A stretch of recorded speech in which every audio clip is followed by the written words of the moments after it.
Hello everyone, Namaste. A very good afternoon to all of you. Hello. Audible कैसे no? कैसे हैं भाई? या Okay, या यो सुन okay. सकता हूँ। स्क्रीन दिख रहा है?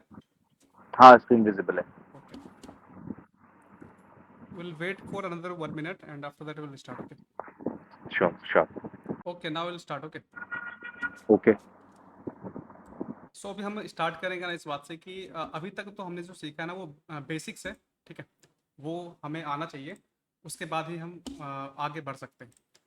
तो अभी हमने सीखा था नॉर्मली कि जब भी एक कोई पीसीपी पैटर्न बन रहा हो और उसके बाद जो लास्ट कंप्रेशन होता है वो 5% 6% के आसपास रहे तो हम वहाँ पे एंट्री बना सकते हैं। तो वहाँ पे मेजरली हमारा क्या होता है ना, रिस्क अराउंड 5। अगर आप मार्क मिनरविनी का बुक पर होगे तो उसमें अराउंड 8% तक का उनने बोला है कि आप ले सकते हो एंट्री, ठीक है? अगर 8% तक का लास्ट कंप्रेशन है तो उसको भी आप 8% तक का रिस्क लेकर के आप एंट्री बना सकते हो। ओके। लेकिन क्या होता है ना कि हम फर्दर हम उसको कैसे डिक्रीज कर सकते हैं, मतलब जब हम अभी जो हम बात कर रहे हैं वो फर्दर ऑप्टिमाइज करने का बात कर रहे हैं कि हम लोग देखो end of the day play जो है यहाँ पे जो भी यहाँ पे चल रहा है स्टॉक मार्केट में वो इसी बात के लिए कि आर क्या मेंटेन करते हैं, रिस्क रिवॉर्ड क्या है, ठीक है? कितना रिस्क ले रहे हैं और कितना रिवॉर्ड ले रहे हैं, सारा जो गेम प्लान है वो इसी के अराउंड मूव करता है। सक्सेसफुल ट्रेडिंग के मतलब यही है कि आप छोटा सा रिस्क लें और बड़ा प्रॉफिट बुक करें, और ये आप ओवर टाइम कंटिन्यूसली करेंगे तो आप एक अच्छा रिटर्न बना पाएंगे end of the year. Okay, तो इस गेम प्लान में हम क्या कर सकते हैं ना, हम रिस्क को फर्दर कैसे कम कर सकते हैं इसी चीज़ को आज हम एक समझने की कोशिश करेंगे, एक डिस्कशन रहेगा। तो अगर आप मार्क मिनरविनी का बुक पढ़ेंगे तो उसमें मार्क मिनरविनी 8% तक का ऐसा लेने के लिए बोलते हैं, ठीक है? उससे ज़्यादा लेने के लिए नहीं बोलते हैं, क्योंकि आपको पता होगा कि रिस्क जो है हमारा जो रिस्क है वो हमारे ज्योमेट्रिकली अगेंस्ट काम करता है, क्योंकि अगर आप 50% का लॉस ले रहे हो तो उसको रिकवर करने में आपको 100% का गेन चाहिए, ठीक है? इसलिए रिस्क हमारा जितना छोटा रहेगा उतना अच्छा रहेगा। मैं उम्मीद करता हूँ, मुझे ऐसा लगता है ना कि मार्क मिनरविनी कहीं ना कहीं इस अप्रोच को वो भी अप्लाई करते होंगे कि वो रिस्क को फर्दर डिक्रीज करने की कोशिश करते होंगे, ठीक है? लेकिन ये मुझे उसके बुक में नहीं मिला, लेकिन आप ओवर टाइम जब आप चीज़ों को अप्लाई करोगे स्टॉक मार्केट में चार्ट्स पे तो आपको वो चीज़ समझ में आएगा। ओके, तो अभी कुछ पॉइंट्स मैंने ऑलरेडी टेलीग्राम ग्रुप पे शेयर किया था, तो आप वहाँ पे मैं आपका अटेंशन वहाँ पे लेके जाना चाहूँगा और वहाँ पे हम एक एक करके एक एक पॉइंट को डिस्कस करेंगे। एडवांस एंट्री में था हमारा क्या है, प्रीक्विसाइड क्या है कि स्ट्रॉन्ग अप ट्रेंड होना चाहिए, मतलब मार्क मिनरविनी का जो टेम्पलेट है वो फॉलो होना चाहिए, स्टॉक सारे अप ट्रेंडिंग होने चाहिए। Okay, and we want to see proper VCP formation. Third is volume और प्राइस कंप्रेशन होना चाहिए, मतलब जो कैंडल बनना चाहिए लास्ट वाला जो कंप्रेशन होगा उसमें वॉल्यूम का साइज भी छोटा होना चाहिए, मतलब प्राइस वाइज भी छोटा होना चाहिए, एट द सेम टाइम जो नीचे वॉल्यूम बन रहा है वो भी कंप्रेस होना चाहिए। Okay, okay. Fourth is we buy within the last compression, जो हमारा लास्ट कंप्रेशन है हमें दिख रहा, मतलब आप समझो कि आपको ऑलरेडी पता है। एक सेकेंड,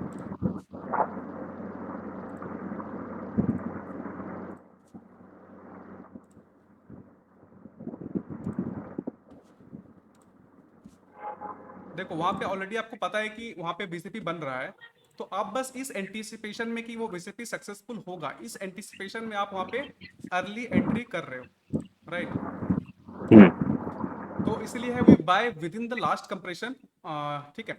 और इसका देखो, इसका सबसे बड़ा जो प्रोज है कि हम ऐसा क्यों कर रहे हैं, तो जैसे ऑलरेडी मैंने डिस्कस किया अभी, तो ये क्या होता है, it enables to build a even larger position. तो हम लोग को क्लियरली पता है कि हम अपने पूरे मतलब कि पूरे पोर्टफोलियो पे 1% से ज़्यादा का रिस्क नहीं लेंगे, ठीक है? 1% इज मैक्सिमम। तो 1% पे हम अराउंड अगर 5% का एसएल लें तो हम वहाँ पे 20% का पोजिशन साइज मेंटेन कर सकते हैं, राइट?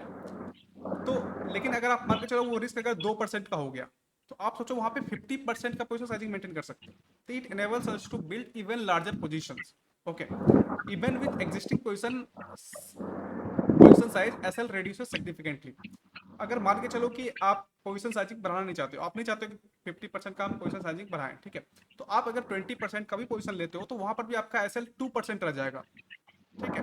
तो इससे क्या होता है ना कि आपका एसएल वहां पर जो एसएल आपका 5% का होना था, मतलब कि जहां पर कि आप मान के चलो, आप मान के चलो एक दिन में आपको एक पोजीशन लेना है, तो आप एक पोजीशन लिया, आपने 1% का रिस्क लिया 5% एसएल के साथ, तो आप सोचो कि आप 20-20% का कम से कम दो पोजीशन ले सकते हो, 20% का एक साइज का पोजीशन, 20% एक साइज का, अभी भी आपका 4% का ही एसएल मिल रहा है, विच ट्रांसलेट्स इनटू अभी भी जो हमारा टोटल रिस्क है पोर्टफोलियो पे, अभी भी वो 1% से कम का ही है, क्योंकि 20% पे 2%, 20% पे 2% एसएल, और अभी भी वो 4% का ही बनता है। ठीक है, तो ओवरऑल पोर्टफोलियो में हमारा अभी भी रिस्क जो है 1% से कम का ही है। तो ये हमें एडवांटेज मिलता है, हम मल्टीपल पोजीशन खोल सकते हैं without increasing the risk on portfolio, that is 1%। तीसरा है RR improve significantly, you don't need to capture multibagger stock to make multibagger returns. तो यहाँ पे ये है ना कि देखो, एक तो मल्टीबैगर कोई ऐसा स्विंग ट्रेडर वाला है, उसका मल्टीबैगर तभी बनेगा जब अगर 10% का एसएल लेके चला है वो, तो उसका 10 टाइम्स होगा। ठीक है, 100% का रिटर्न आएगा तब उसका मल्टीबैगर बनेगा जाकर के 10 टाइम्स। ओके, लेकिन अगर हमारा एसएल 2% का है, अगर वो स्टॉक 20% मूव करता है, तो ऑलरेडी हमारे लिए वो मल्टीबैगर है, क्योंकि हमारा आरआर जो है वो 1:10 का हो चुका है। तो एसएल जितना छोटा होता है ना, वो हमें रिटर्न उतना ही अच्छा जनरेट करने में हेल्प करता है। मतलब 2% के रिस्क में हम 20% का रिवार्ड ले रहे हैं। ठीक है, तो यहाँ पे हमें ये मतलब कंपल्सन में नहीं जाते हैं कि हमें मल्टीबैगर रिटर्न चाहिए, और वो ये बहुत ही जल्दी होगा, ज़्यादा टाइम टेकिंग। अगर एक स्टॉक को 100% जाना है तो वो समय लेगा, वो मूव करेगा, फिर से फिर से नीचे आएगा, फिर से वापस से मूव करेगा, तो वो हमेशा एक रिट्रेसमेंट वाला सिस्टम रहेगा। लेकिन यहाँ पे आपको वन शॉट में मिल सकता है वो रिटर्न, और काफ़ी कम समय में। नो डाउट इसके प्रोज है तो कुछ कॉन्स भी हैं, जैसे probability to hit SL increases. ठीक है, तो इसीलिए यहाँ पे जो प्रीक्यूसाइड था ना कि स्टॉक अपट्रेंड चाहिए, प्रॉपर वीसीपी इंफॉर्मेशन चाहिए, वॉल्यूम प्राइस कंप्रेशन चाहिए, फिर buy within the last compression, तो ये सब इसीलिए है ना प्रीक्यूसाइड, ताकि हमारा जो प्रोबेबिलिटी है उसको हम और भी कम कर सकें। तो हमें ये वाला जो सिस्टम है इसको कहीं भी अप्लाई नहीं करना है, इसको हमने सिर्फ स्ट्रॉन्ग अपट्रेंड वाले स्टॉक में अप्लाई करना है, जहाँ पे प्रॉपर वीसीपी बन रहा हो, हमें क्लियरली विजिबल हो। ठीक है, नेकेड आई से, तो वहाँ पे हम इसको अप्लाई करने की कोशिश करेंगे। ऐसा नहीं कि हम कहीं भी इसको अप्लाई करेंगे। दूसरा एक डिसएडवांटेज है इसका, कौन है कि it may take more time to break up. 1 second.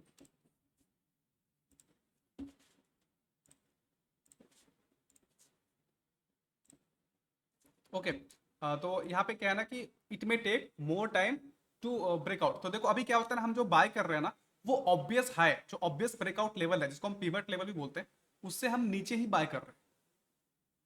तो अभी क्या हो सकता है ना, यहाँ पे कुछ ज्यादा समय ले ये प्रॉपर ब्रेकआउट को मतलब प्रॉपर जो ब्रेकआउट लेवल है उसको ब्रेक करने में, तो हो सकता है थोड़ा ज्यादा समय यहाँ पे बिताए। तो ये दो मेजर कोन है, बाकी इसके अलावा मुझे और कोई कोन इसमें नजर नहीं आता है।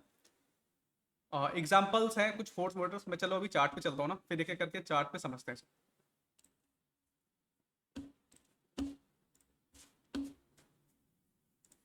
Late us go to Force Motors.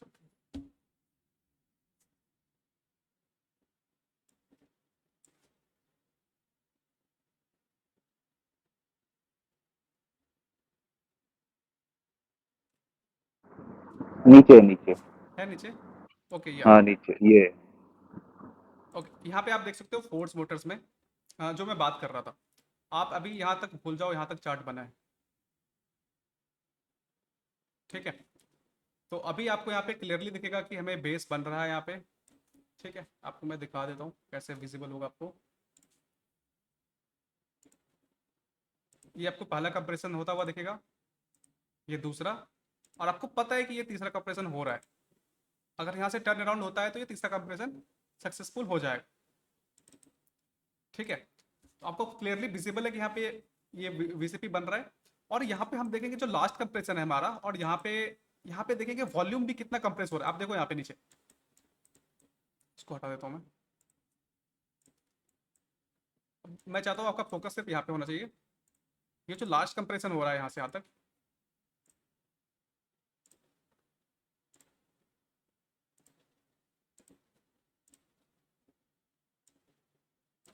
ये जो लास्ट कंप्रेशन हो रहा है यहाँ पे आप देखना वॉल्यूम कैसे डिक्रीज कर रहा है फर्दर। जो रेड कैंडल बन रहा है इसमें वॉल्यूम सिग्निफिकेंटली ड्रॉप हो रहा है।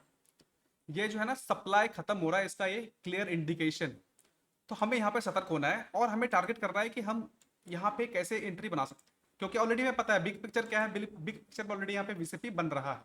ठीक है, और ये लास्ट कंप्रेशन जो हो रहा है विद इन ये कंप्रेशन में जो सबसे जहाँ पे वॉल्यूम कम वाला कैंडल बन रहा है, छोटा कैंडल, आप देखो इस कैंडल का रेंज क्या है, मैं यहाँ पे मार्क कर रहा हूँ रेंज, 3.51% का यहाँ पे रेंज है।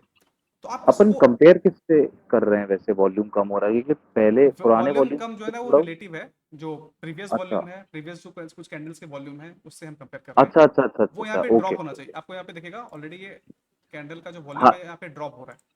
हाँ हाँ हाँ हाँ, ओके, ओके ओके। और तो यहाँ पे जब ड्रॉप हो रहा है इसका मतलब कि यहाँ सप्लाई नहीं आ रहा है, मतलब यहाँ पे ब्रेकडाउन भी आया है कैंडल का, लेकिन यहाँ पे सप्लाई नहीं है, मतलब कोई सेलर है ही नहीं, कोई एक्टिव नहीं है यहाँ पे, राइट। तो यहाँ पे हम यहाँ पे प्रिसाइज एंट्री कर सकते हैं। आप देखो देखो, अगर आप एक नॉर्मल एंट्री करोगे जो कि बुक एंट्री है, वो आपका एस एल यहाँ पे देगा अराउंड 6.89% का, लेकिन आप यहाँ पे एंट्री बना रहे हो मात्र 3.51%। ये इसका ब्यूटी है, ठीक है, कि यहाँ पे एक लार्जर पोजीशन के साथ, छोटे एसएल के साथ आप एंट्री बना सकते हो। लेकिन हाँ, इट कम्स विथ एक्सपीरियंस, आप लगातार ट्रेड, मतलब पहले फर्स्ट तो बेसिक्स है कि आपको पता होना चाहिए कि वीसीपी कैसे बनता है। उसके बाद जो लास्ट कंप्रेशन है उसका उसका रेंज कितना छोटा आ रहा है, वो 8% से छोटा होना चाहिए। फिर उसके अंदर हम देखेंगे कि क्या वॉल्यूम कंप्रेस हो रहा है, वॉल्यूम कंप्रेस हो रहा है तो वहाँ पे हम एंट्री बना सकते हैं, ठीक है। और बाकी जो एडवांटेजेस मैंने बताया आपको यहाँ पे, it enables us to build larger position even with existing position size. SL reduces significantly, RR improves significantly. You don't need to capture multi-figure stock to make multi-figure returns. Okay, ये वाला chart clear है ना? किसी को यहाँ पे कुछ पूछना है? क्लियर है। ओके, तो हम अभी नेक्स्ट चार्ट पे जाएंगे। अगला कौन सा था? एक मिनट।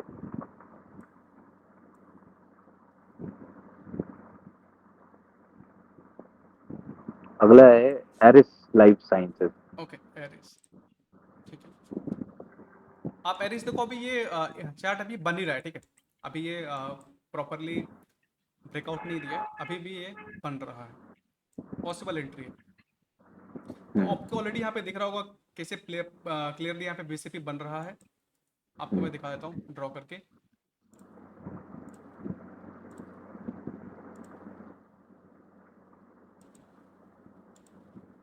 यहाँ पे हो सकता है ये तीसरा कंप्रेशन हो और फिर ऐसे ब्रेकआउट आए, ठीक है।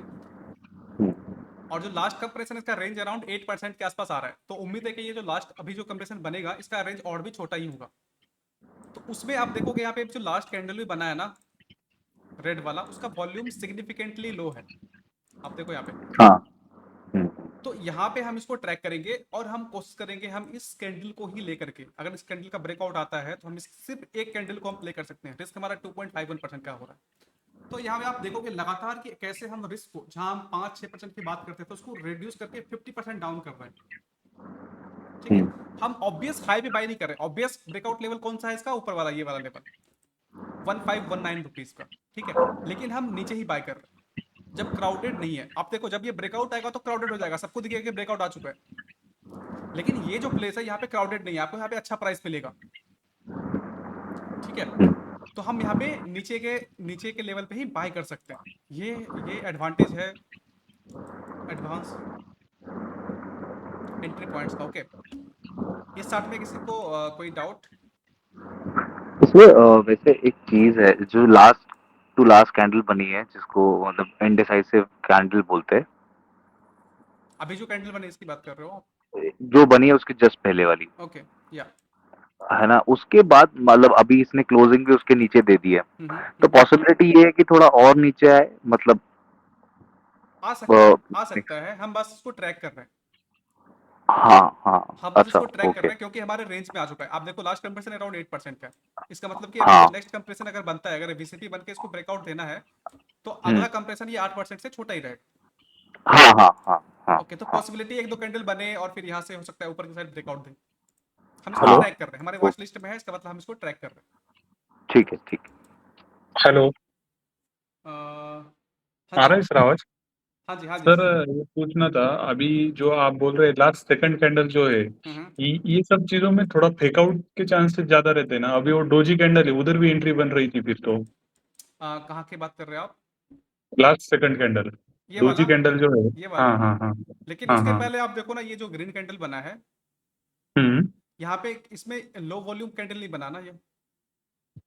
तो वो तो लो वॉल्यूम ही ना कैंडल सर, ग्रीन लेकिन ये कैंडल। ऊपर के साइड बना है ना, और हमारे रेंज में भी नहीं आ रहा, मतलब ये अगर आप इसको यहाँ पे एंट्री, हम यहाँ पे क्या सप्लाई को कम करके देखना चाह रहे हैं ना। आप देखो यहाँ पे वॉल्यूम एंड प्राइस कंप्रेशन है, ठीक है। वॉल्यूम भी होना चाहिए और प्राइस भी कंप्रेस होना चाहिए। Nearly mother baby candle type से बनना चाहिए यहाँ पे, मतलब जो नेक्स्ट कैंडल बना है ना, जो कैंडल बना है वो पिछले कैंडल के अंदर ही बनना चाहिए, कुछ ऐसा।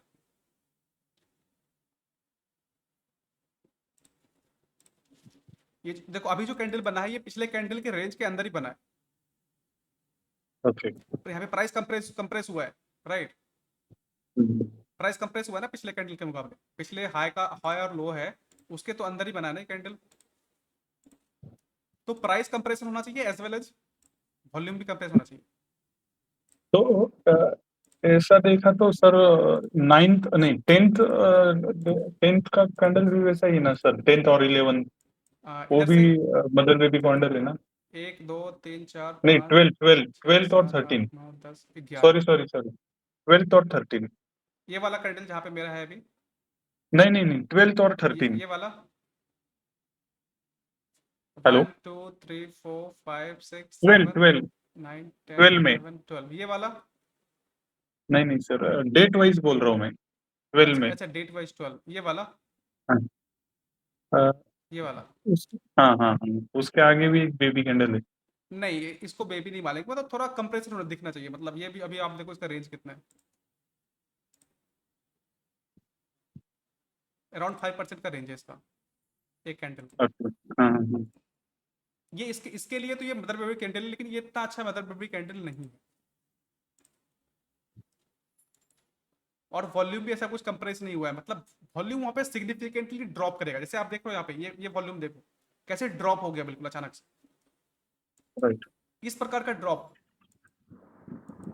जैसे यहाँ पे भी एक ब्रेकआउट आया, तो आप यहाँ पे देखो कैसे कंप्रेस हुआ। आप इस एरिया में ध्यान देना, यहाँ से यहाँ वाला एरिया में, यहाँ पे आप देखो नीचे कैसे वॉल्यूम बिल्कुल ड्रॉप हो गया है, दिख रहा है आपको बिल्कुल हम्म, इस प्रकार का बिल्कुल सिग्निफिकेंटली लो वॉल्यूम। जैसे हम लोग जब हम लोग को एग्जिट करना होता है टू ट्रेड, तो हम लोग देखते हैं ना सिग्निफिकेंटली हाई वॉल्यूम वाला कैंडल जब ऊपर की साइड बनता है, रेंज एक्सपेंशन होता है और वॉल्यूम भी अच्छा, बहुत ही एक्सेप्शनली हाई वॉल्यूम आता है। उसी प्रकार से यहाँ पे हमें एक्सेप्शनली लो वॉल्यूम देखेंगे। आप आपने लास्ट चार्ट भी देखा फोर्स मोटर्स में, यहाँ पे वॉल्यूम बिल्कुल भी ड्राई हो रहा है, कैंडल छोटा छोटा बनना स्टार्ट हो गया है और वॉल्यूम बिल्कुल ड्राई हो चुका है। यहाँ देखो कैसे वॉल्यूम बिल्कुल ड्राई हो चुका है, उसके बाद नेक्स्ट कैंडल बूम बिल्कुल ऊपर, सर, उतना उतना ये ही हाई केस में वॉल्यूम। भी आप देख सकते, सॉरी किसमें? सर, ये केस में भी देख सकते हैं, जो एक फेकआउट हुआ है उसमें बहुत सब बार हमारा एंट्री हो जाता है ये केस में। ये वाला इस मतलब जो कैंडल की बात कर ब्रेकअप, रहे हो हाँ आप? हाँ हाँ, ये राइट होगा, राइट। ये होगा, मतलब कि आप कुछ नहीं कर सकते हो, फेक आउट्स होंगे अगर मार्केट इन्वायरमेंट कंड्यूसिव नहीं होगा, तो फेक आउट्स होंगे उसमें कोई मतलब वो होगा, मतलब वो पार्ट ऑफ द गेम है, कुछ नहीं कर सकते हो। बस मार्केट जब अच्छा नहीं हो ना, तो आपको हमें ऐसा कोशिश करना चाहिए कि हमारा पोजीशन साइजिंग छोटा हो, ठीक है, एसएल आउट भी छोटा हो, तो हम हमारा देखो कभी भी मतलब मेजर लॉस में हम नहीं जाएंगे, हमारा पोर्टफोलियो कभी मेजर ड्रॉडाउन में जाएगा नहीं। और जब इन्वायरमेंट अच्छा हो तो बहुत सारे स्टॉक चलेंगे। अभी आप देखोगे इन्वायरमेंट थोड़ा अच्छा हुआ है तो बहुत सारे स्टॉक भाग रहे हैं, तो हम्म। जिसको आप एक्सपेक्ट भी नहीं किया होगा आपने कि इसको भागना चाहिए, वो भी भाग रहा है। एक HAL करके है, उसका देखो आप, मतलब क्वार्टरली रिजल्ट भी खराब है फिर भी वो ऊपर जा रहा है। और डिफेंस पे है ना सर हाँ हाँ, उसका? डिफेंस भी है और मतलब रिजल्ट क्वार्टरली उतना अच्छा नहीं आया, फिर भी वो भाग रहा है। तो मार्केट थोड़ा अप ट्रेंडिंग होना चाहिए, मतलब इन्वायरमेंट हमारे अकॉर्डिंग होना चाहिए। इन्वायरमेंट अच्छा नहीं है तो आप अच्छा स्टॉक, रिजल्ट भी अच्छा, क्योंकि आप देखो रिजल्ट भी अच्छा आ रहा है, 2-3 महीने पहले की बात, 1 महीने पहले की बात करो, रिजल्ट भी अच्छा आ रहा है, फिर भी स्टॉक नीचे जा रहा है।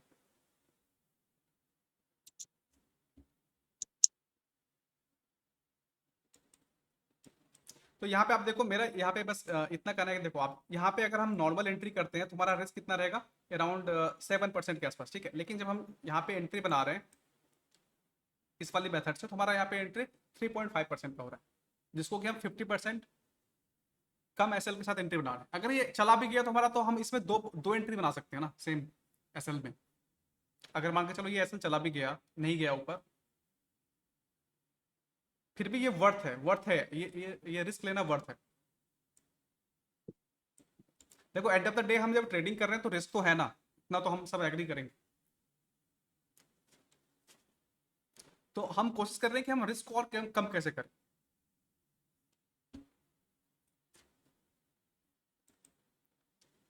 ठीक है ना, आगे बढ़े। हाँ भाई जी। ओके, सो नेक्स्ट क्या है, अगला स्टॉक क्या है? Orient cement. Orient cement. Okay,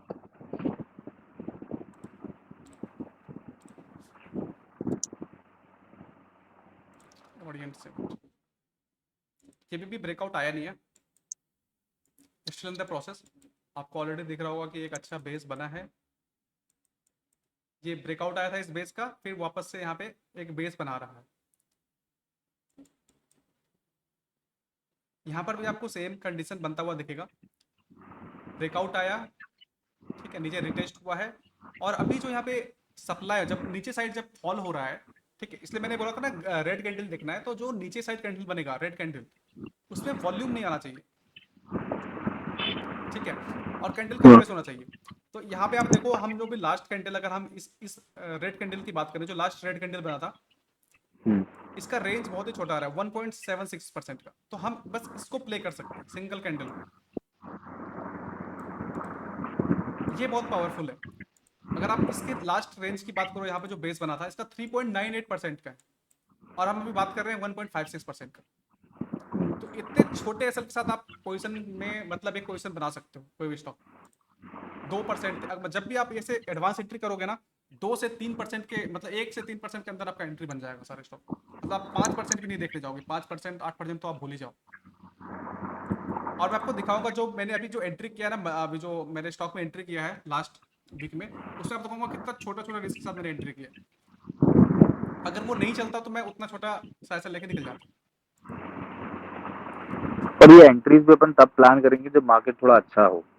exactly, नहीं पहले भी कर सकते हो, लेकिन हाँ, स्टॉक में प्रॉपर अप ट्रेंड होनी चाहिए। देखो स्टॉक सारे मूविंग जो एवरेज है, सारे सब मूविंग एवरेज के ऊपर होना चाहिए, ठीक है। मार्केट मेटावेली का जो ट्रेंड टेम्पलेट है उसको फॉलो होना चाहिए, कि सारे जो हमारा जो प्राइस है सारे मूविंग एवरेज के ऊपर ट्रेड करना चाहिए। 1-2 महीने से 4-5 महीने से लगातार अप ट्रेंड होना चाहिए स्टॉक में, ठीक है। सारे जो मूविंग एवरेज है वो ऊपर साइड होने चाहिए, ओके ओके। मतलब स्ट्रॉन्ग अप ट्रेंड चाहिए हमें। सर मेरा एक ऑब्जर्वेशन है अभी करंट ट्रेंड पे। हम्म। अ, बहुत सारे मतलब जो मूविंग एवरेजेस है 50 अबव 150 150 अबव 200 वो नहीं हो पा रहा है। मतलब जो भी स्टॉक देखेंगे ना, मतलब एकदम फास्ट रैली आए उसके वजह से वो मूविंग एवरेज एकदम सिमेट्रिकल नहीं है, तो उसमें एक एंट्री तो करना ही पड़ रहा है ना अभी तो। नहीं तो हम जाने देंगे ना, देखो ये एंड नहीं है स्टॉक मार्केट का ना, हमें मल्टीपल अपॉर्चुनिटी आएंगे और हमेशा आते रहेंगे। हम्म। अगर और हमारे एक क्राइटेरिया के अंदर नहीं आ रहा है तो हम जाने देंगे, हमारे पास कमी नहीं है स्टॉक का। हमें किसी स्टॉक को परसू नहीं करना है, हमें उसको आने देना है। Let the stock come to us, हमें उसके पीछे नहीं भागना। Okay let the stock come to our filter, okay. जब तक हमारे फिल्टरेशन के अंदर नहीं आता तब तक हम उसको रहने देंगे। ओके, मतलब वो अभी भी आप ये फॉलो कर रहे हैं कि 50 अबव 150 150 अबव 200, राइट सर? ये बिल्कुल बेसिक है, ये बिल्कुल फंडामेंटल है टू द बेसिक। अगर ये नहीं है तो फिर हम उसको जाने देंगे।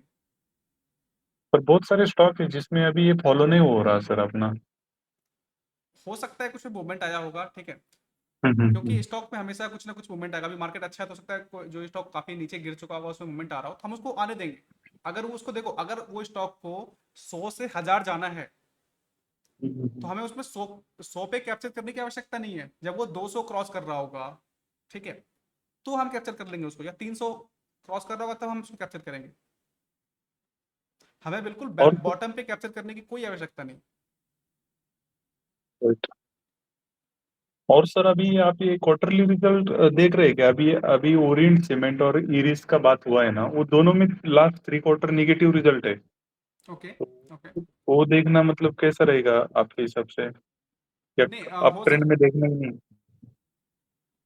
इरिस का मैं देख लेता हूँ एक बार कि क्या रिजल्ट आया था। नहीं, दोनों की माइनस है लास्ट 3 क्वार्टर।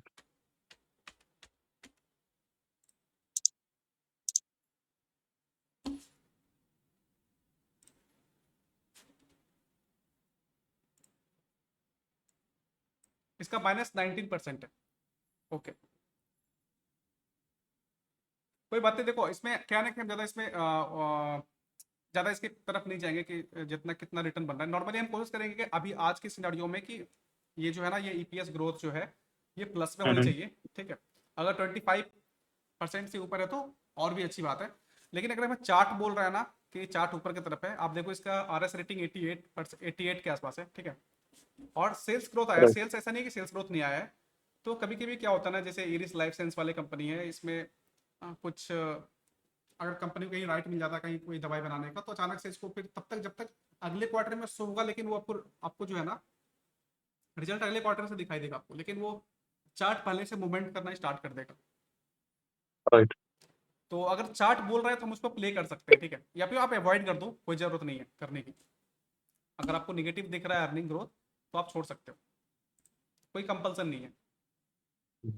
और इसको ओरिएंट सीमेंट को शायद अडानी सीमेंट ने टेक ओवर किया है, तो may be that is the reason कि ये लगातार आप देखो ऊपर की तरफ मूव किया है। आपको आपको पता नहीं होता ना, कभी भी देखो, कभी भी पता नहीं होता कि कंपनी के अंदर क्या चल रहा है। बात सही है। प्राइस ही हमें बताता है कि कंपनी के अंदर क्या चल रहा है। तो प्राइस अल्टीमेट है, क्योंकि किसी ने तो पे नहीं किया ना। अगर मान के चलो ये स्टॉक था जो कि 300 के लेवल पे था या 280 था, उसको 350 आया है, तो किसी ने तो लाया ना, किसी ने तो पैसे लगाया ना इसके पीछे। तो हमें हमें उसको वैल्यू करना चाहिए कि किसी को तो कुछ पता है, तभी तो वो पैसे लगा रहा है, हाइयर प्राइस पे बाय कर रहा है। इसीलिए भाव को ऐसे भगवान की तरह माना जाता है कि अगर प्राइस जा रहा है तो हम उसको ज्यादा कॉन्ट्राडिक्ट नहीं करेंगे। अर्निंग आ रहा है तो वेल एंड गुड, नहीं भी आ रहा है तो वो हो सकता है अगले क्वार्टर में आ जाए, अगर स्टॉक अच्छा चल रहा है तो। जैसे मैंने हल्का बताया, हल्का आप देखो अर्निंग उतना अच्छा नहीं आया, लेकिन अगर स्टॉक भाग रहा है तो हम ज़्यादा कॉन्ट्राडिक्ट नहीं करेंगे। ये है कि जब मार्केट थोड़ा सा वैसा हो जाए ना, देखो यहाँ पे -8% का आया है, ये विजिबल होगा आपको ना, ईपीएस राइट सर। ग्रोथ -8% का आया है, फिर भी स्टॉक भाग रहा है, तो हम इसको ज़्यादा कॉन्ट्राडिक्ट नहीं करेंगे, हम इसको जाने देंगे। सर, हाँ, इसमें एक क्वेश्चन था सर। ये शायद आपके पोर्टफोलियो में भी है ना? हाँ हाँ, हल है हाँ, पोर्टफोलियो में। मैंने भी ऐड किया है मेरे पोर्टफोलियो में। तो हम्म। ये अभी इसका स्विंग के हिसाब से देखेंगे या डिफेंस स्टॉक अभी बहुत भाग रहे हैं तो उसको पोजिशनल के हिसाब से देख रहे हैं अभी? अभी तो मैं जब तक ये भाग रहा है मैं भागने दूंगा, मैं इसमें ज़्यादा वो नहीं करना हूँ। मैं इसको ज़्यादा नहीं, अभी क्योंकि इसका छेड़खानी नहीं क्वार्टरली करूँगा। रिजल्ट निगेटिव आए हैं ना, वो हिसाब से पूछ रहा हूँ मैं। लेकिन मार्केट पॉजिटिवली रिस्पॉन्ड किया है, देखो। राइट। अगर आप मार्क मिनरनी का बुक पर हो, उसमें क्लियरली मेंशन है, अगर रिजल्ट अच्छा आ रहा है फिर भी जो है प्राइस में ड्रॉप हमें मिल रहा है, ठीक है। मान के चलो रिपोर्ट अच्छा आया, आप 1-2 महीने पहले के देखना कंडीशन क्या था, रिजल्ट अच्छे आ रहे थे लेकिन प्राइस नीचे खुल रहे थे, गैप डाउन खुल रहे थे। तो उस केस में क्या है ना कि तब मार्केट बिल्कुल मतलब आप समझ सकते हो सेंटिमेंट बिल्कुल भी डाउन है, मार्केट अच्छा नहीं है ट्रेड करने के बिल्कुल। लेकिन अभी मार्केट हेल्दी है, क्योंकि रिजल्ट जब खराब भी आ रहा है तभी वो स्टॉक चल रहा है, इसका मतलब कि एक्सपेक्टेशन है वो स्टॉक से कि वो आगे जाकर परफॉर्म करने वाला है, राइट। तभी उसमें उतना पैसा लगाया जा रहा है। ये जो बाय कर रहा है डेली, आप देखो इतना वॉल्यूम आ रहा है स्टॉक में, ये कोई आम इंसान तो नहीं कर रहा ना, ये जो वॉल्यूम आ रहा है इतना अच्छा। ये तो ऑब्वियसली कोई ना कोई मेच्योर प्लेयर है जिसको पता है कि हो सकता है गवर्नमेंट इसमें और इन्वेस्टमेंट करे, ठीक है, गवर्नमेंट इसको कुछ कॉन्ट्रैक्ट दे, तभी तो ये भाग रहा है। हो सकता है अगला क्वार्टर एक अच्छा रिटर्न दे, अच्छा रिजल्ट दिखाया अपने को, इसीलिए प्राइस को हम ज़्यादा कंट्राडिक्ट नहीं करते।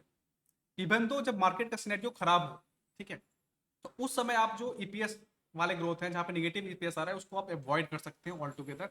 लेकिन जब एक हेल्दी मार्केट हो तो वहां पे हमें ज़्यादा फोकस नहीं करना है ईपीएस पे। Right sir. अगर प्राइस वाइज वो परफॉर्म कर रहा है तो हम उसके पीछे जाएंगे।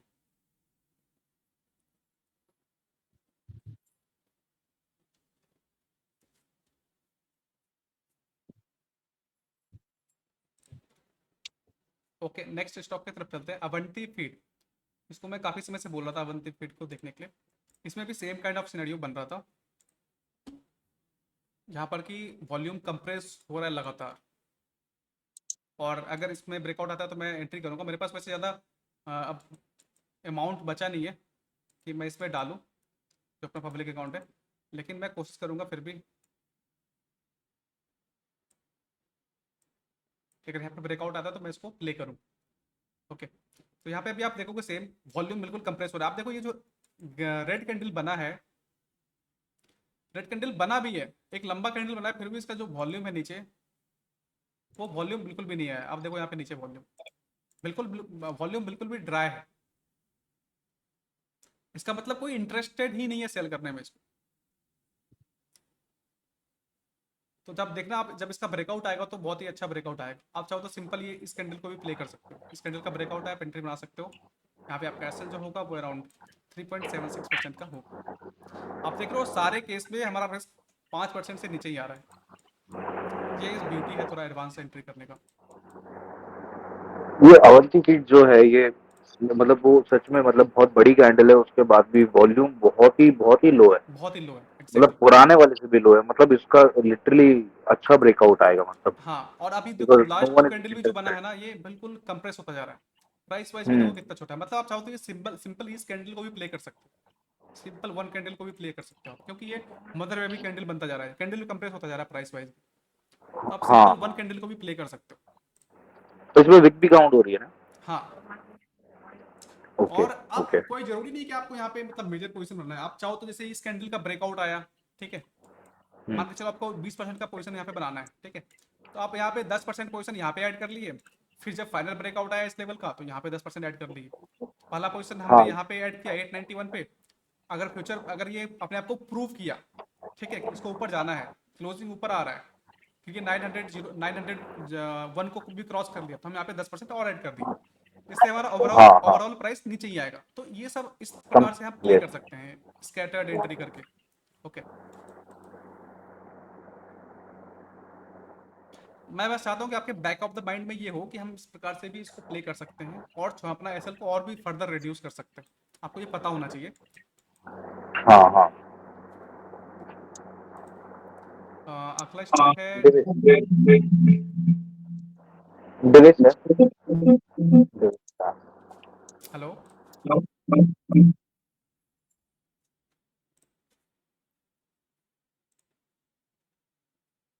स्वप्निल जी, आपका माइक ऑन है, आप माइक क्लोज कर लीजिए।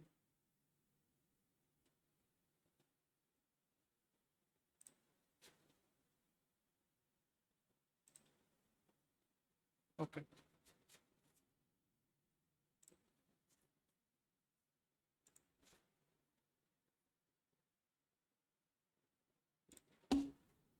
अगला स्टॉक कौन सा है हमारा? Divi's. Okay, Divi's Divi's. Lab. Okay, Divi's पे देखो आप, बिल्कुल कितना अच्छा प्यारा बेस बनाया है यहाँ पे। मैं एक्सपेक्ट कर रहा हूँ कि यहाँ पे एक और कंप्रेशन होगा। इवन दो यहाँ पर भी एंट्री बैड नहीं है, लेकिन मैं एक्सपेक्ट कर रहा हूँ यहाँ पे एक और। अभी भी देखो लास्ट रेंज अराउंड 6.4% का बना है। अगर आप यहाँ पे एक और रेंज बना जाता है यहाँ पे, अगर यहाँ पे एक और कंप्रेशन आता है इस प्रकार से, सोचो कितना अच्छा ये एक बाइबल बेस बन जाएगा हमारे लिए। हमारा रिस्क 6% से घट करके मान के चलो अराउंड 3-4% का बच जाएगा, 3-3.5%। ये एक और जो कंपैरिजन आप बोल रहे हो बेस्ड ऑन वॉल्यूम भी बोल रहे हो? ऐसा हो सकता है, ऐसा जरूरी नहीं कि होगा, लेकिन ऐसा हो सकता है। Okay okay. क्योंकि हमारा अगर रिस्क फेवरेबल होगा रहेगा तभी हम एंट्री बनाएंगे ना, अदरवाइज एंट्री नहीं बनाएंगे। जैसे आप देखो ओके। एक कैमलिन करके था, ये देखो कैमलिन फाइन साइंस, इसको मैं ट्रैक कर रहा था काफ़ी समय से, लेकिन हमारे यहाँ पे रिस्क काफ़ी ज़्यादा बन रहा था, अराउंड 16% का बन रहा था, हमने इसको जाने दिया। और हम्म। कोई ज़रूरत नहीं हमें इसको अभी पकड़ने का। हो सकता है यहाँ पे एक छोटा सा बीसीपी फिर से बना है यहाँ पे, अभी मूवमेंट आया है, हो सकता है यहाँ पे ये बीसीपी बनाए फिर मूवमेंट दे, हम्म। तो हम यहाँ पे एंट्री बना लेंगे।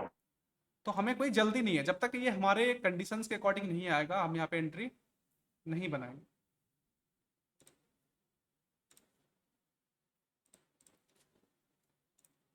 अगला स्टॉक कौन सा है?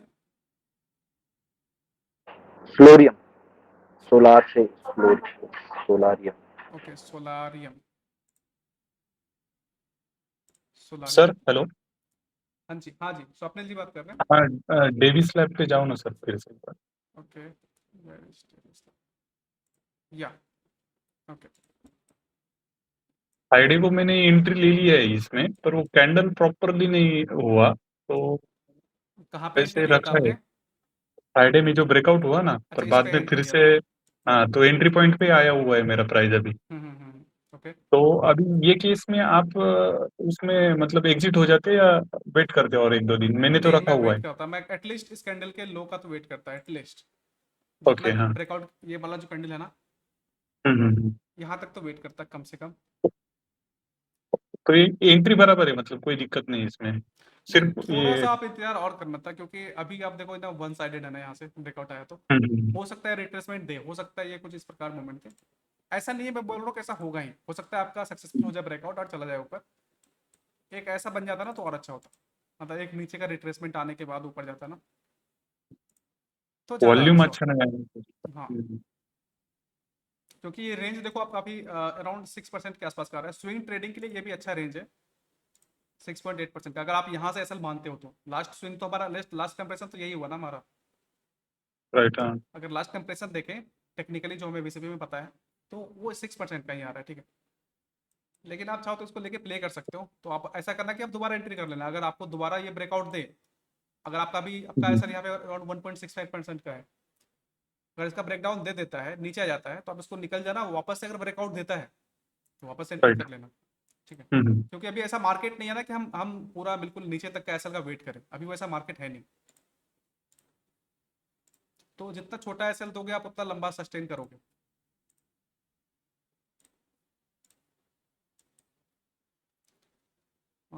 ओके, नेक्स्ट स्टॉक कौन सा था? Solarium, okay. सोलारियम में भी देखो सेम काइंड ऑफ सिनेरियो है, यहाँ पे वॉल्यूम कंप्रेस होता जा रहा था। ये रेड कैंडल देखना आप कितना छोटा सा है, और वॉल्यूम नीचे कितना छोटा सा है। हमें ऑलरेडी पता था कि स्टॉक यहाँ पे ब्रेकआउट दे चुका है, जब यहाँ पे ब्रेकआउट आया था तो इस लेवल का अराउंड, यहाँ जो लास्ट कंप्रेशन था 4.34%, 38% के आसपास का था, ठीक है। जब यहाँ पे ब्रेकआउट आया था, फिर यहाँ पे इसको रिटेस्ट किया, वापस से यहाँ पे छोटा सा बेस बनाया, आपको यहाँ पे एक बेस बनता हुआ दिखेगा।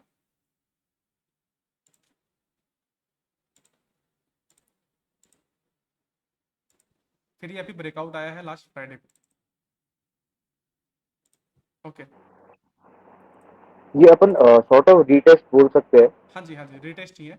ये जो यहाँ और ये ये रीटेस्ट एक्चुअल में रीजन क्या होता है? रीटेस्ट के पीछे साइकोलॉजी या फिर क्या रीजन होता है? रीजन ये है कि वापस से मार्केट देखता ना, जो जो अगर मान के चलो कोई फालतू बायर, मान के चलो कोई यहाँ पे हाई प्राइस पे एंट्री किया, अब ये कैंडल देखो यहाँ पे, ये जो लंबा सा कैंडल बना है, इसमें बहुत लोग हाँ, ट्रैप हुए होंगे, बहुत सारे लोग ऊपर में। हाँ। तो जो मैच्योर बायर नहीं है, इसीलिए देखो हम क्यों कहते हैं कि हमारा जो एसएल होगा ना वो बेस के नीचे होगा, क्योंकि ये सबसे सिक्योर प्लेस है बेस, मतलब एसएल डालने का, ठीक है। अगर इस बिल्कुल। एसएल को लेता है मार्केट ये, तो यहाँ पे सिर्फ हम एग्जिट नहीं होंगे, यहाँ पे जो बड़े प्लेयर हैं उनको भी एग्जिट लेना पड़ेगा, अगर वो एग्जिट नहीं लेंगे तो फिर उनका भी काफी मेजर ड्रॉडाउन होगा। इसीलिए हम हमेशा कोशिश करते हैं कि हमारा जो एसएल है वो बेस के नीचे हो, यहाँ पर भी हमारा एसएल कहाँ हो, बेस के नीचे हो, ताकि देखो हम्म। पहला बैरियर तो हमारा ब्रेकआउट है, first barrier is breakout, okay. हाँ। अगर इसको भी ब्रीच करके नीचे आता है और हमारा एसएल लेता है, इसका मतलब कि हमें सेकंड कंफर्मेशन मिल रहा है कि market is not that healthy. हमने आपको पोजीशन बताया, तो हमेशा जो हमारा पहला बैरियर होता है वो ब्रेकआउट होता है, अगर ब्रेकआउट के आसपास से मार्केट वापस टर्न अराउंड ऊपर की तरफ हो जाता है, ये स्ट्रेंथ को दिखाता है। यहाँ पे जो अगर मार्क मेनेजमेंट की बुक पर होगे तो उसमें टेनिस बॉल एक्शन का बात करते हैं, एग और टेनिस बॉल एक्शन का बात करते हैं। हाँ, हाँ, हाँ, अगर हाँ। ये एग है तो ये फूट जाएगा, यहाँ फिनिश, से फिनिश। और गिर जाएगा, हाँ, ठीक है। लेकिन अगर नीचे आ टेनिस जाएगा। बॉल है तो वो यहाँ पे टकरा करके वापस ऊपर जाएगा, वापस से रिबाउंड हम्म। करेगा, तो इसको बोलते हैं टेनिस बॉल एक्शन। तो यहाँ पे रिट्रेस करेगा, जो ब्रेकआउट लेवल है उसको टेस्ट करेगा और ऊपर चला जाएगा। अगर ब्रेकआउट लेवल के नीचे सस्टेन कर रहा है, वो आपका पहला साइन है कि ये स्टॉक हो सकता है नीचे चला जाए। तो वहां पे जब पहली बार जब ब्रेकआउट लेवल के नीचे आता है स्टॉक और नीचे क्लोज देता है, तो हमें वहां पे हम्म। पोजीशन काटना है। अगर हमारे पास 20% का पोजीशन साइजिंग है तो हम अपना पोजीशन साइजिंग को 10% कर लेंगे। Okay, okay. तो जैसे जैसे ब्रेकआउट लेवल के नीचे नीचे क्लोज देगा, हम अपना पोजीशन साइजिंग को कम करते जाएंगे और एसएल के ओके। आसपास आकर के हम पूरा ही निकाल देंगे। लेकिन अगर ठीक वहां है। पे हमारे ब्रेकआउट लेवल को आकर के रिट्रेस करके वापस ऊपर ऊपर चला जाता है, तो हमारा जो अब ये एसएल जो पुराना एसएल यहाँ था, ठीक है, ये हमारा पुराना एसएल जो यहाँ पे था अब यहाँ पे रहेगा नहीं। अब तो ये एसएल हमारा मूव होकर यहाँ चला जाएगा, क्योंकि यहाँ पे फर्दर ब्रेकआउट आ चुका है। हाँ, हाँ। तो अब हमारा यहाँ पे बिल्कुल जो एसएल है वो जीरो हो जाएगा, क्योंकि हाँ, वो, वो कॉस्ट टू कॉस्ट हो गया। हाँ, वो कॉस्ट पे ठीक आ है, जाएगा। तो इस प्रकार से हम ठीक है। अपना एसएल को ट्रेल करते जाते हैं, ठीक है, आगे के बेस पे हम लगाते जाते हैं एसएल को, ठीक है। ठीक ठीक अगला स्टॉक कौन सा है? है। जेके या फिर जेपी ऐसा कुछ है। ओके, जेके। जेके है। ओके, जेके। ये भी एक डिफेंस का ही प्ले है। आप इसका रिजल्ट देखोगे ना, आपको बहुत अच्छा लगेगा। जेके का रिजल्ट मैं कल ही देख रहा था इसको, जेके का ओके। रिजल्ट बहुत ही अच्छा है।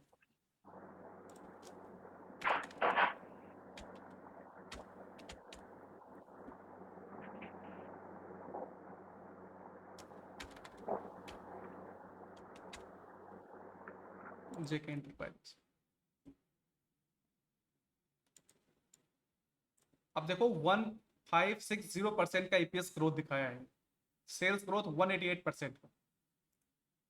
तो यहाँ पे आप देखो कितना अच्छा चार्ट है, और आरएस रेटिंग 94 का है, मतलब everything is very good, top notch. Okay, तो यहाँ पे आप अगर मुझे अब एंट्री मिलता है ना, तो मैं इस कैंडल को भी प्ले कर जाऊंगा। ये जो आप रेड कैंडल देखोगे, इसका वॉल्यूम ड्रॉप हुआ है सिग्निफिकेंटली। तो यहाँ पे फ्राइडे को एक हाँ। एंट्री तो बना था, लेकिन मैं फ्यूचर में अगर यहाँ पे वापस से एंट्री का मौका मिलता है ना, तो मैं सेम कैंडल को मैं प्ले करूंगा आगे जाकर के।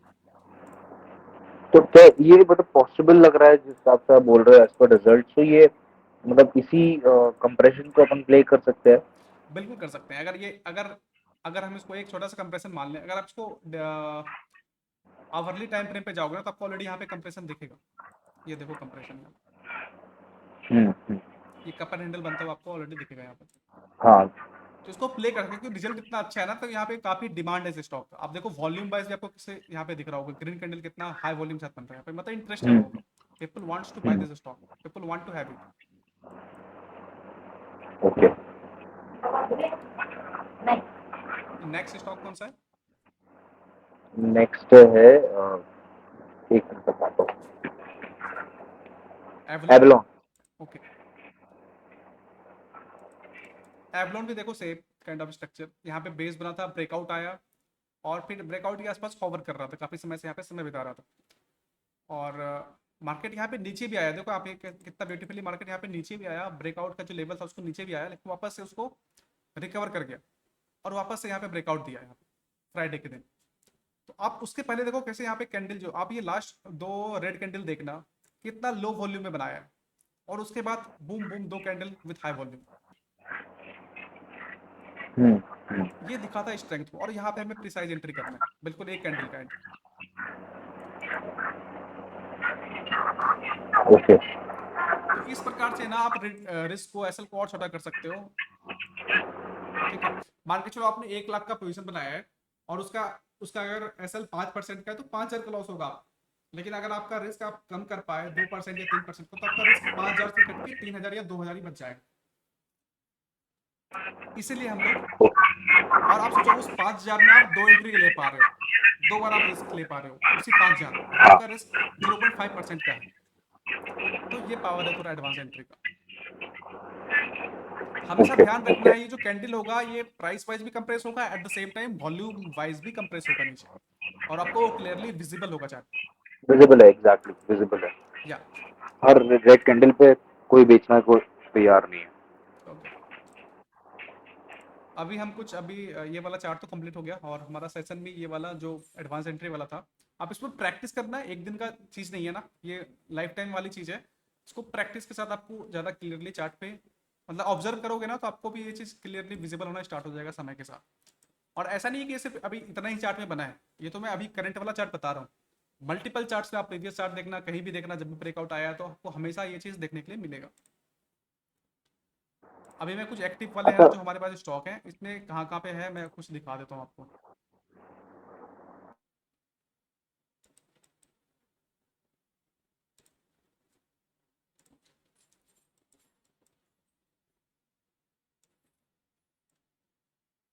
यहाँ पे जो मैंने एंट्री किया था, सिर्फ इस कैंडल पे एंट्री किया था, ये रेड वाली कैंडल पे, जब छोटा वॉल्यूम आया था। मेरा एक एंट्री यहाँ पे है। अभी आप देखो इस ब्रेकआउट लेवल को रिटेस्ट कर रहा है फिर से, हो सकता है अगर यहाँ से रिबाउंड करके जाता है ऊपर की साइड, तो मैं एक और पोजीशन बनाऊंगा यहाँ पे। आप ये देख रहे हो, जब ब्रेकआउट आया था तो हाई वॉल्यूम में था, लेकिन जब ये रिटेस्ट हो रहा है तो लो वॉल्यूम में रिटेस्ट हो रहा है। दो रेड कैंडल देखो, हाँ हाँ। तो मैं हो सकता है एक और पोजीशन अपना ऐड करूंगा, और अपना मेरा जो एसएल यहाँ वाला है, एसएल मेरा आउट करके ऊपर चला जाएगा, यहाँ चला जाएगा। ओके। अगर यहाँ पे इसको ब्रेकआउट देता है, तो मेरा पोजीशन यहाँ पे ऐड होगा, और शायद अभी मेरा इसमें 10% का साइज है। ये देखो मैचडॉग का चार्ट, इसका भी मैंने पोजीशन मतलब अपना एसएल जो है ना शिफ्ट किया है। मेरा एसएल था वो यहाँ के आसपास था, ये वाले कैंडल पे। यहाँ पे आप देख रहे हैं, यहाँ पर भी सेम सिनेरियो था। यहाँ पे जो रेड कैंडल बन रहा था, इसका वॉल्यूम ड्रॉप हो रहा था जब नीचे आ रहा था। मैंने इस कैंडल के इसके हाई पे, मैंने बोला था ना कैंडल के हाई पे एंट्री करना है अपने को, प्रीवियस डे पीडीएच पे, प्रीवियस डे कैंडल के हाई पे एंट्री बनाया। पहला एसएल मेरा ये था। अब मेरा एसएल जब यहाँ पे रिटेस्ट हुआ, वापस से ऊपर गया, मैंने यहाँ पे एंट्री बनाया था इस कैंडल पे। ये कैंडल का देखो वॉल्यूम कितना लो है, ये कैंडल रेड कैंडल, और वापस से मेरा एसएल अब यहाँ पे शिफ्ट हो गया है। ठीक है, इसी प्रकार से एसएल ऊपर की तरफ शिफ्ट होता रहेगा अगर वो स्टॉक की तरफ मूव करता रहा तो। ये गैब्रियल में भी सेम कंडीशन था। यहाँ पे तो ऑलरेडी बेसिक स्ट्रक्चर बन रहा था। मैंने इस सिंपल एक कैंडल पे एंट्री बनाया था, ये रेड कैंडल। ठीक है, आगे देखते हैं। यहाँ पे ये रिटेस्ट करने आ रहा है, हो सकता है यहाँ से आकर के वापस से रिबाउंड आ जाए, ऊपर की तरफ मूव करे रिट्रेस करने के बाद, क्योंकि आप देखोगे जो कैंडल बना है दो, उसका काफी वॉल्यूम काफी छोटा है कंपेयर टू जो ब्रेकआउट वाले कैंडल थे। इंडिया ग्लाइको, यहाँ पे मैंने थोड़ा रिस्क ज़्यादा लिया था, मुझे इसका रिजल्ट अच्छा हुआ था, इसके कारण से मैंने एंट्री लिया था। यहाँ पे एसएल जो था मेरा अराउंड 7% के आसपास था, क्योंकि मैंने ब्रेकआउट लेवल पे ही एंट्री किया था। इसका मेरा पोजीशन साइजिंग छोटा है, इसके कारण से मैंने एंट्री ले लिया था हाई एसएल के साथ भी।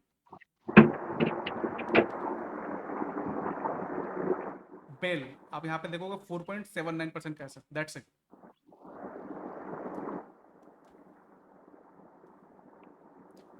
सीका में मैंने सेम काइंड ऑफ एंट्री यहाँ पे बनाया था। यहाँ पे जो रेड कैंडल बना था, ये कितना लो वॉल्यूम में बना था, और जब ये ब्लू कैंडल के आसपास मैंने यहाँ पे ब्रेकआउट आया था, मैंने यहीं पे एंट्री लिया था ये, और मैंने लाइव ये शेयर भी किया था। ठीक है, दोबारा मैंने कुछ पोजीशन ऐड किया जब इसका ये फाइनल ब्रेकआउट आया इस लेवल का, तो मैंने एक पोजीशन यहाँ ऐड किया, एक पोजीशन यहाँ ऐड किया।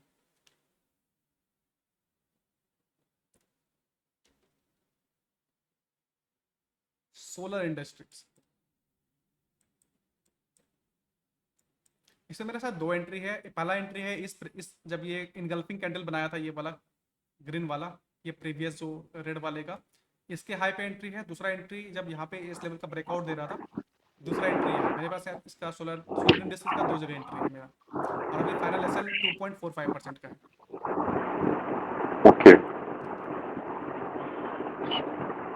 हाल में तो आपको क्लियर ही होगा, ऑलरेडी मैंने शेयर किया था चार्ट। पारस में एक बार तो मेरा एंट्री हुआ था यहाँ पे काफ़ी अच्छे लेवल पे, लेकिन सेकआउट आया, सेकआउट बोल सकते हैं आप। जब ये वाला रेड कैंडल बना तो मुझे बिल्कुल अच्छा नहीं लगा, तो मैंने यहाँ पे एग्जिट किया वापस से, लेकिन फिर से यहाँ पे दोबारा एंट्री बनाया। कीटेक्स में मैंने आपको ऑलरेडी शेयर किया था ये चार्ट, लास्ट एंट्री है। और यहाँ पर भी सेम था, मैंने यहाँ पे सिर्फ लास्ट कैंडल जो था यहाँ नीचे वाला, इसके हाई पे मैंने एंट्री बनाया था, और यहाँ पे मात्र 4% का एसएल था हमारा। और अभी कोई बिल्कुल बेसिक वाला जो बिल्कुल ब्रेकआउट लेवल पे एंट्री बनाएगा, उसका एसएल यहाँ पे 10% का हुआ, शायद वो यहाँ पे एंट्री बनाए बिना।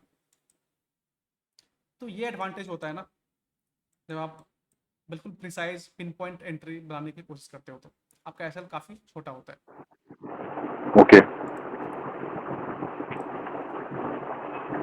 इसमें कोई क्वेश्चन हो या फिर और भी कोई क्वेश्चन जो आप पूछना चाहते हैं तो आप पूछ सकते हैं। सर 2-4 स्टॉक देख लो ना सर मेरे रडार पे। ओके, बताइए। महिंद्रा एंड महिंद्रा।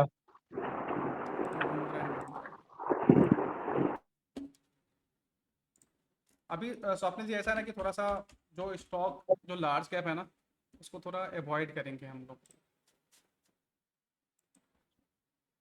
चार्ट अच्छा है नो डाउट, इसको प्ले कर सकते हो, और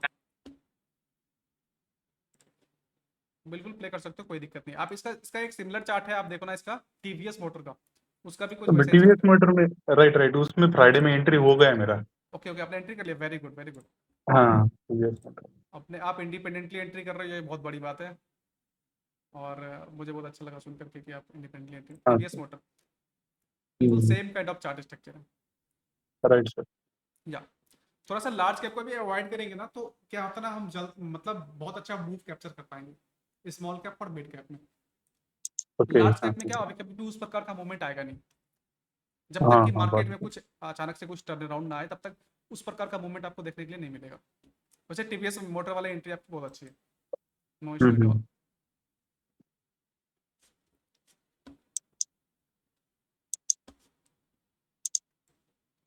और बताइए।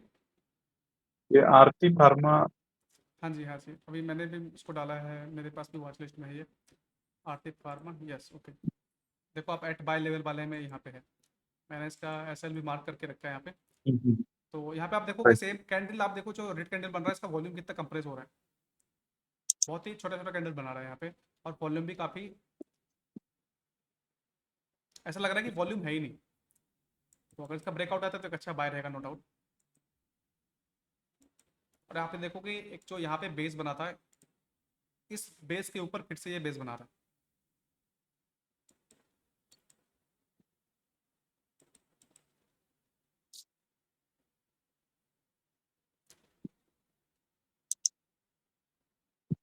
और बताइए।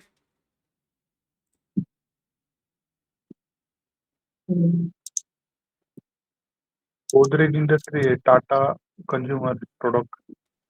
टाटा कंज्यूमर,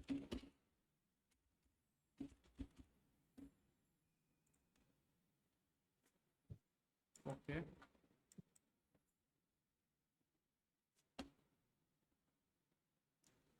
ठीक है, लेकिन अभी इतना ऐसा प्ले करने की जरूरत नहीं है, मतलब इस प्रकार का रिस्क ट्रेड प्ले करने की आवश्यकता नहीं है अभी। अभी काफ़ी अच्छे अच्छे वाले बेस वाले स्ट्रक्चर अवेलेबल है ना अपने पास, मतलब प्रॉपर इस प्रकार का वीसीपी बन नहीं रहा जाता जैसा हम लोग चाहते हैं ना। मतलब थोड़ा यहाँ पे आकर के कुछ स्ट्रक्चर बना तो ज़्यादा अच्छा रहेगा। अच्छा जी। कहाँ पे एंट्री बनाया आपने, एंट्री आपकी वॉच लिस्ट में नहीं है? नहीं, ये है वॉच लिस्ट में है, फ्यूचर ओके, में अभी ओके, वैसे गोदरेज में बना लिया मैंने। ओके, थोड़ा मैं बोलूँगा लार्ज कैप को अवॉइड करिए ना, मिड कैप और स्मॉल कैप पे ट्राई कीजिए, मतलब अराउंड आप चाहो तो फिल्टर लगा सकते हो अराउंड 5,000 करोड़ से ऊपर वाली कंपनी। हाँ हाँ, बात मूवमेंट कम देती है। हाँ, हाँ, कि अपने पास ऐसा कैपिटल हम लोग लेके नहीं बैठे ना कि 1 करोड़ लेके बैठे हैं, 5 करोड़ लेके बैठे हैं, तो फिर कोई बात नहीं कि आप, हमें कैपिटल को क्या जल्दी जल्दी ग्रो करना है तो तुम्हें थोड़ा सा वैसे स्टॉक पे लेना पड़ेगा।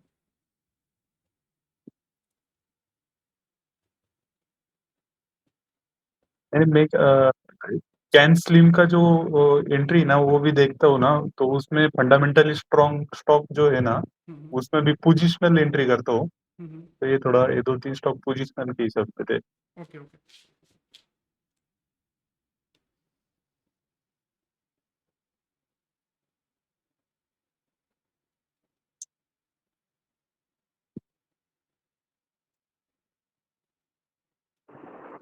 अच्छा, एक क्वेश्चन मेरा ये था हाँ जी। कि एसएमसी जो बोलते हैं smart money concept, is it related to this BCP? देखो आपको आपको सब एंड ऑफ द डे समझ में आएगा कि सब एक ही बातें हैं, ठीक है, उसको अलग अलग टर्म में यूज करो। सो जैसे कि आप देखो पहले डारबास बॉक्स बोला, ठीक है, उससे पहले डॉ थ्योरी था, तो डॉ थ्योरी का ही एक बेटर अंडरस्टैंडिंग है कि डारबास थ्योरी है, ठीक है, डारबास बॉक्स है। फिर उसके बाद विलियम ओनिल आए, वो भी बेस काउंटिंग बता रहे हैं, ठीक है, रैपिड मॉडल ओके, बता रहे हैं। ओके, जबकि पेन एंड सॉसर पैटर्न उससे पहले भी था, विलियम ओनिल से पहले भी। फिर फर्दर उसको रिफाइन करके मार्क मिनर भी नहीं आया, उसको वीसीपी बोले, ठीक है, अभी कोई और आएगा वो कुछ और बोलेगा। तो एंड ऑफ द डे चीज़ें वही है। Okay, okay. हाँ, थोड़ा इजी फॉर्म में हर बार। हाँ, आपको वो चीज़ें आप डिराइव करते हो प्राइस वॉल्यूम से ही, किस प्रकार से प्राइस मूवमेंट है, एक्शन क्या है, वॉल्यूम किस प्रकार से है, तो सब कुछ वहीं से ओके। डिराइव होता है।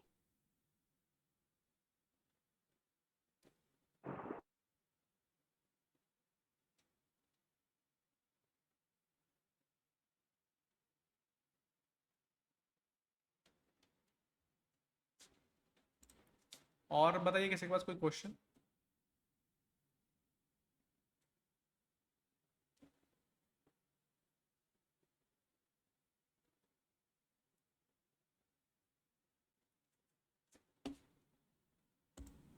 तो फिर एंड करें सेशन को। श्योर। ओके, ठीक है, आप लोग चार्ट को देखिए और समझिए, और उम्मीद है अगला वीक भी अच्छा रहेगा, तो आप लोग उसमें पार्टिसिपेट कीजिए और फेयरलेसली ट्रेड कीजिए, कोई इशू नहीं है, बस रिस्क को कंट्रोल में रखिए तो कोई दिक्कत नहीं है। एसएल जाना जा रहा है, जाने दीजिए, वो पार्ट ऑफ ट्रेडिंग है। और उम्मीद है आने वाला जो अभी जो ईयर होगा वो अच्छा होगा सबके लिए। तो इसी के साथ एंड करते हैं और मिलते हैं अगले कोई सेशन में। Okay, thank you sir. Okay, thank you, okay, have a good day. ठीक है, ओके, बाय बाय।